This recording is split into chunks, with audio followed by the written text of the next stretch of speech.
তত্ত্বাবধায়ক ও নারী আসন নিয়ে যা বললেন বিএনপি। সরকারের ঘনিষ্ঠরাই বলছে এই সরকারের নির্বাচন দেওয়ার সক্ষমতা নেই, বলছেন জিএম কাদের।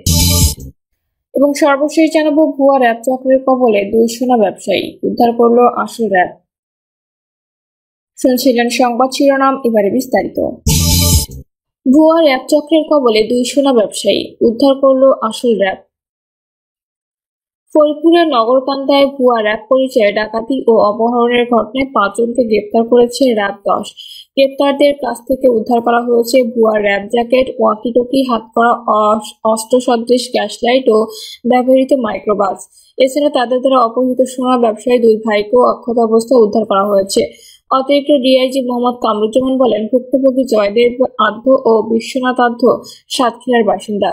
ব্যবসায়িক প্রয়োজনে রাজধানীর তাঁতীবাজার থেকে জুয়েলারি তৈরির যন্ত্রাংশ কিনে বিকেল 4টা 10 মিনিটে টুঙ্গিপাড়া এক্সপ্রেসে করে সাতক্ষীরার উদ্দেশ্যে রওনা দেন। সন্ধ্যা 6টার দিকে ফরিদপুর নগরকান্দা থানায় জয়বাংলা মোড়ে পৌঁছলে একটি মাইক্রোবাস এসে র্যাব পরিচয়ে বাস থামিয়ে দেয়। পরে মাইক্রোবাস থেকে র্যাব লেখা কোটি পরা 3-4 জন ব্যক্তি বাসে উঠে 2 ভাইকে জোর করে নামিয়ে মাইক্রোবাসে তুলে নেয়।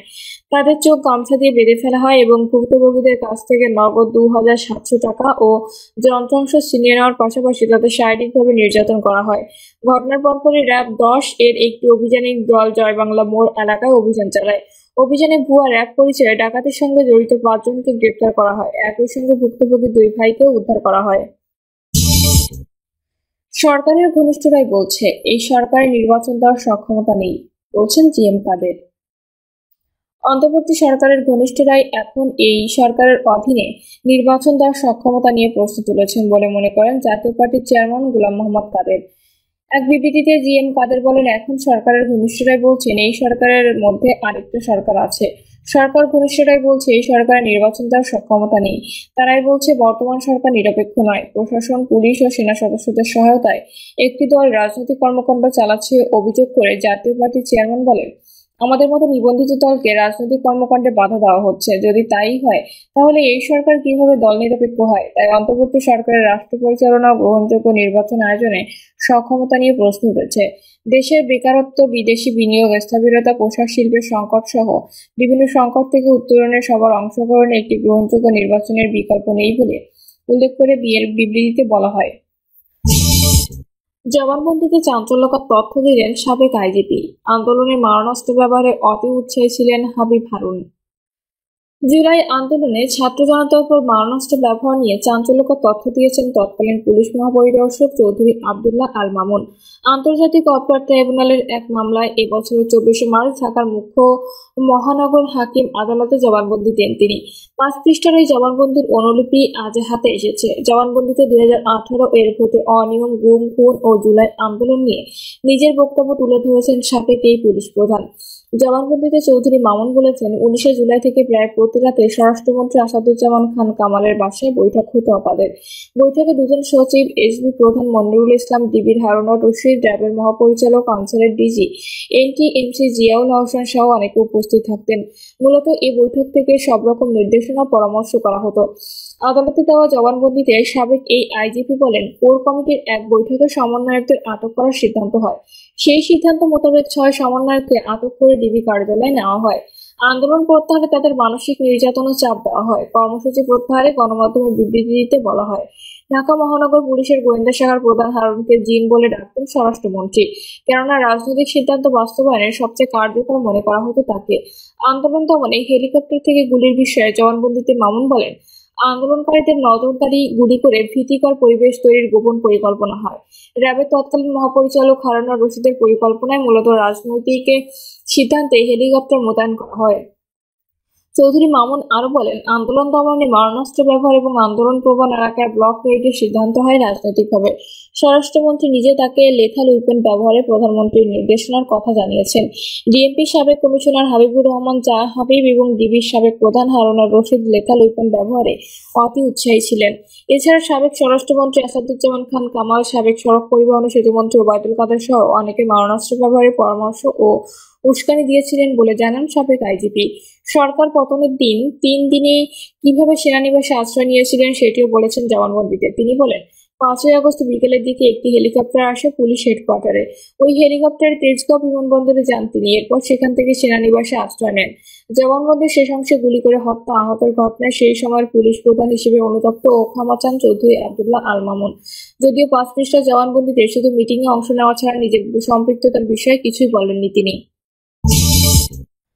তত্ত্বাবধায়ক ও নারী আসন নিয়ে যা বললেও বিএনপির স্থায়ী কমিটির সদস্য সালাউদ্দিন আহমেদ বলেছেন, তত্ত্বাবধায়ক সরকার গঠন নিয়ে সংসদে আলোচনা করতে চায় বিএনপি। সাংবিধানিক সংবিধিবদ্ধ প্রতিষ্ঠানে নিয়োগ হতে হবে নির্বাহী আসনে। সংসদে নারী সংরক্ষিত আসনের পক্ষে বিএনপি। সালাউদ্দিন আহমেদ বলেন, আমরা জুলাই জাতীয় সনদ নামে একটা খসড়া পেয়েছি। সেই খসড়ার সঙ্গে আমরা মোটামুটি একমত, কিন্তু এখানে কিছু বাক্য, শব্দ গঠন প্রণালী ইত্যাদি নিয়ে কারো কোনো মতামত আছে কিনা সেজন্য সব রাজনৈতিক দলগুলোর কাছে দিয়েছে। আমরা আমাদের যে সংশোধনী থাকবে তা ভাষাগত, বাক্যগত, অঙ্গীকারের বিষয়ে আমরা একমত। আমাদের যা যা সংশোধনী বা আপত্তি থাকবে এটা আমরা কালকে জমা দিব। 2 বছরের মধ্যে এই প্রতিশ্রুতিগুলো বাস্তবায়নের ক্ষেত্রে যে অঙ্গীকার চাওয়া হয়েছে সে বিষয়ে আমরা একমত।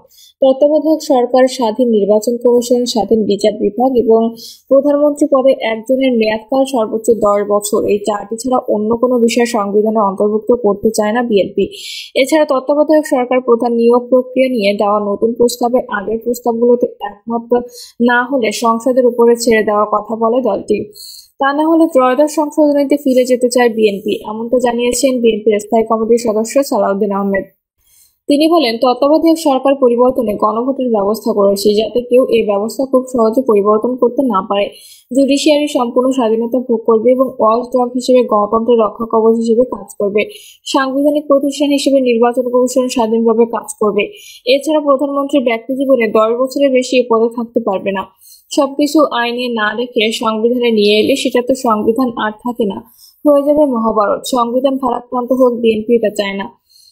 তুলে ধরে সালাউদ্দিন বলেন, সবকিছু সংবিধানে নিলে সেটা আর সহজে সংশোধনযোগ্য থাকে না, বরং আইনগত কাঠামোর মধ্যে এই সংবিধিবদ্ধ ও সাংবিধানিক প্রতিষ্ঠানগুলোর জবাবদিহিতা ও স্বচ্ছতা নিশ্চিত করা সম্ভব। তিনি বলেন, সংসদ 50টি সংরক্ষিত নারী আসন ঠিক রেখে আসন্ন নির্বাচনে 5% নারী প্রার্থীকে সরাসরি মনোনয়ন এবং পরের নির্বাচনে তা বাড়িয়ে 10% করা হোক। ভবিষ্যতে সরাসরি নির্বাচনের সংখ্যা বাড়ানোর দিকে ধাপে ধাপে অগ্রসর হওয়া হবে। নারীদের অংশগ্রহণ চাই, তবে সেটি যেন বাস্তব ও টেকসই হয়। সমাজের প্রস্তুতি ছাড়া ঢালাও সরাসরি নির্বাচন কার্যকর হবে না।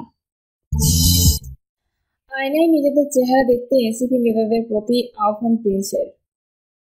ধানের শীষ নিয়ে মিথ্যাচার করার আগে আয়নায় নিজেদের চেহারা দেখার জন্য এনসিপি নেতাদের প্রতি আহ্বান জানিয়েছেন বিএনপির যুগ্ম মহাসচিব সৈয়দ ইমরান সালেহ প্রিন্স। তিনি বলেছেন, ধানের শীষ শান্তি, উন্নয়ন, সমৃদ্ধি এবং বহুদলীয় গণতন্ত্র ও স্বাধীনতার সার্বভৌমত্বের প্রতীক। চাঁদাবাজি, ঘুষ, দুর্নীতিতে নিমজ্জিত লাইসেন্স ও মার্কাবিহীন দলের নেতার উস্কানিমূলক বক্তব্য দিয়ে পরিকল্পিতভাবে সংঘাত সৃষ্টি করতে চাচ্ছে।